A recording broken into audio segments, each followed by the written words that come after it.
Predator అంట. Main topic ఏమంటే ఈ రోజు అయితే గ్రౌండ్ కి అయితే వచ్చాము. బట్ ఇంకా ఎవరు రాలేదు. వాళ్ళు వచ్చే లోపల ఏదైనా ఫన్నీగా ట్రై చేద్దాం అనుకున్నా. ఫ్రెండ్ అయితే కూల్ డ్రింక్ ప్రెడేటర్ అయితే తెచ్చాడు. దీని అయితే మొత్తం తాగేసి దీంతో అయితే ట్రిక్ చేద్దాం. మొత్తం తాగేసాను. ఫస్ట్ అయితే దీనిపైన ఓపెనర్ అయితే రిమూవ్ చేస్తాను. ఇప్పుడైతే ఈ టిన్ మిడిల్ అయితే పట్టుకొని ప్రెస్ చేయాలి. 2 సైడ్స్ అయితే పట్టుకొని బెండ్ చేయాలి లైట్ గా. సైడ్ సైడ్ అయితే చిన్నగా అయితే క్రాక్ చేస్తాను. క్రాక్ అయితే చేసాను. ఇప్పుడు టెస్టింగ్ అయితే చేద్దామా.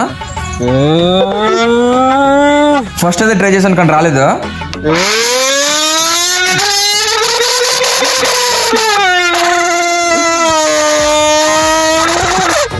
సెకండ్ టైం అయితే సూపర్ గా అయితే వచ్చింది. మీరు ఆ సౌండ్ ఏ బైక్ సౌండ్ కామెంట్ చేయండి.